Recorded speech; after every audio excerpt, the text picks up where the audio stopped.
Hello YouTubers out there, this is Jerry Saravia at the movies. So today I'm going to briefly talk about the trailer for Terminator Genisys. That's right, there's a new Terminator movie. And this is the 5th installment in the series. It will come out on July 1st of 2015. This follows 4 other Terminator films. The first one that came out in 1984, which is pretty much the best film in the entire series, I would think. The second one in 1991, Judgment Day, which I liked a lot, and which really should have ended the story. But of course, this is Hollywood, and nothing really ends, so 12 years later, we had Terminator 3, which the title was Rise of the Machines. Now that one I did enjoy. I thought it was entertaining as a Terminator flick, and it was fun seeing Arnold Schwarzenegger do his thing again. Even though it's pretty much a recap of the second film to some degree, except that now it's John Connor played by an entirely different actor, and his wife of the future, and well, it sets up a alternate timeline where, in fact, spoiler alert, the nuclear bombs go off at the end, and well, there you have it. Skynet, etc. The future is set. Even though the second film kind of contradicts that completely, I would think. But this is Hollywood. You know, there's money to be made. Terminator is a brand name. So we have a new Terminator film coming out. Arnold Schwarzenegger is back, in fact, as the Terminator, as the original T-800 model. Although I would think at this point, I don't see why they can't have Schwarzenegger playing a superior model, kind of like the T-1000, I believe it was, with Liquid Terminator, played by Robert Patrick, or some entirely different kind of Terminator. But my thing is, well, let's focus on what the story of the film is, and then I'll discuss the trailer. So the story of this one is, it's the year 2029, John Connor, leader of the Resistance, against the Terminators, the machines, there's still war going on. And there's fears of the unknown future beginning to emerge when TCOM spies reveal a new plot by Skynet that will attack John Connor from both fronts, past and future, and will ultimately change warfare forever. So on the verge of winning the war against Skynet, John Connor sends his trusted Lieutenant Kyle Reese, played by Michael Biehn back in 1984 in the first movie. This time it's Jay Courtney, who some of you may know from the film Divergent, where he played a tough-as-nails leader, but also from the truly despicable movie Die Hard, the 5th Die Hard movie, A Good Day to Die Hard, playing John McClane's son. Anyhow, so Connor sends his trusted Lieutenant Kyle Reese back through time to save his mother's life, Sarah Connor, and ensure his own existence. But what he finds on the other side is like nothing he'd ever expected, blah blah blah, and after being orphaned at age 9 by a Terminator, Sarah Connor's been brought up by another Terminator programmed to protect her. I don't even understand what the hell that means, because after being orphaned at age 9 by a Terminator, when did that happen? Okay, so I'm lost there. Alright. This Terminator has then trained her to face her destiny, which she adamantly tries to reject.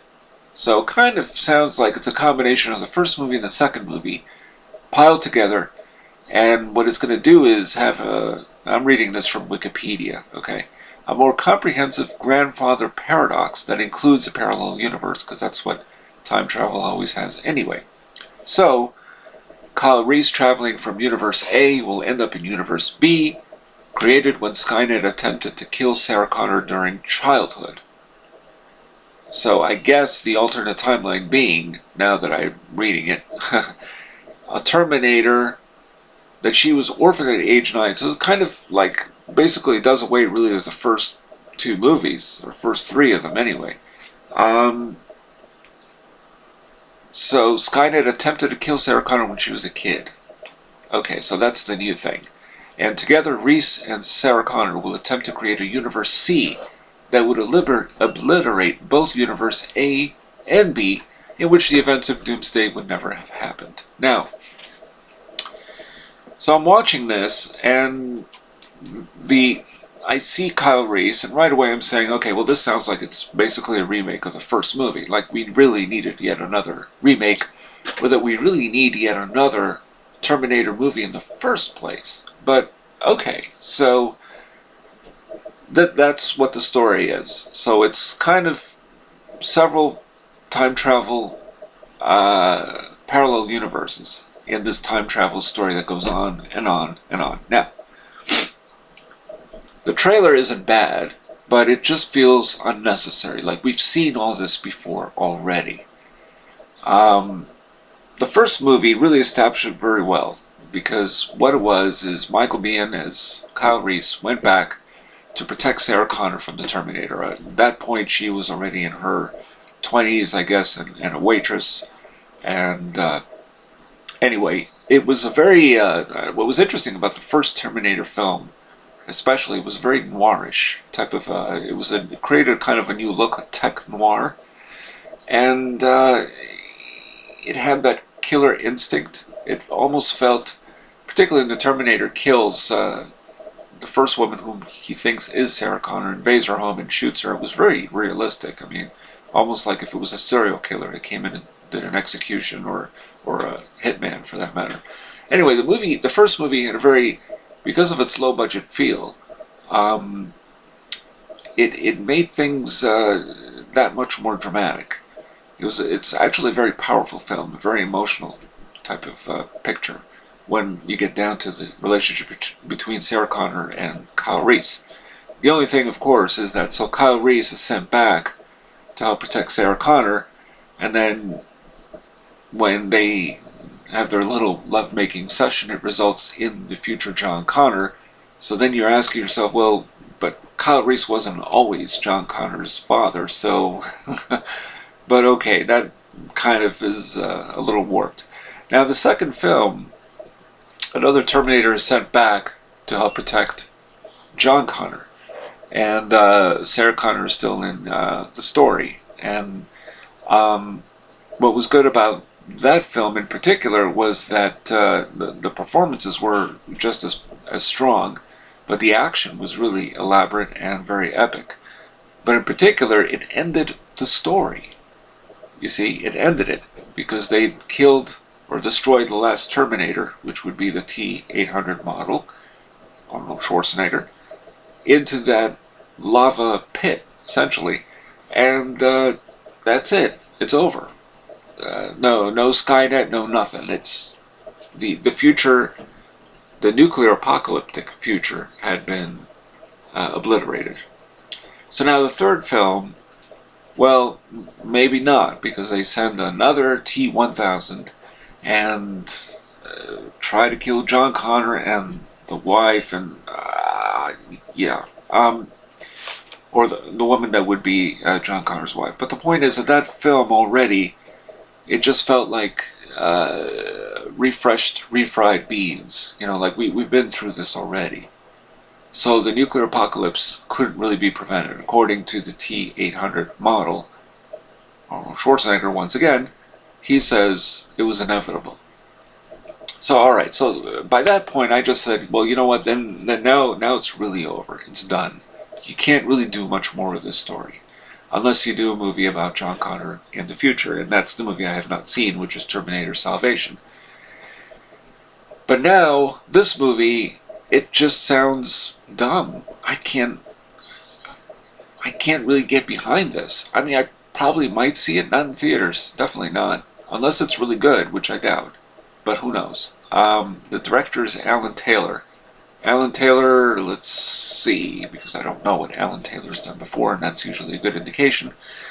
Alan Taylor is an American television film director, television producer, screenwriter. He worked on Lost, The West Wing, 6 Feet Under, Sex and the City, The Sopranos, Game of Thrones, Boardwalk Empire. That's pretty good. Mad Men. Okay, fine. Let's see, as a director, he did Palookaville, The Emperor's New Clothes, Thor: The Dark World, which is not a good movie. Alright, not very promising, but okay.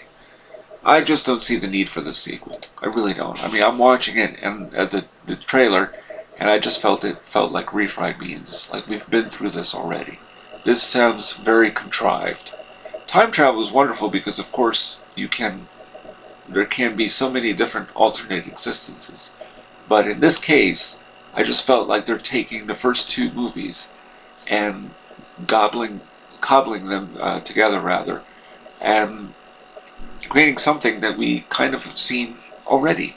It doesn't sound any different. I can't really judge the movie because I haven't seen it, but judging from the trailer, I doubt there's going to be much here that we haven't already seen. And this whole grandfather paradox and Sarah Connor attempted to be killed when she was a kid, this totally gets rid of the first two movies, or at least establishes that they exist on other alternate timelines. But in which case then, if Skynet really doesn't exist, when does it still exist in some other timeline? Does this nuclear apocalypse that they established in the third film, is it still happening, or what about the timeline where it was prevented?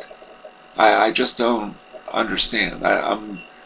It's confusing. I mean, I know it's a movie and time travel logic doesn't always make sense, and it's not meant to, but it just sounds like this is very, very contrived. So I will see it when it's on DVD. That is all I gotta say about that. And this is Jerry Saravia at the Movies, signing off.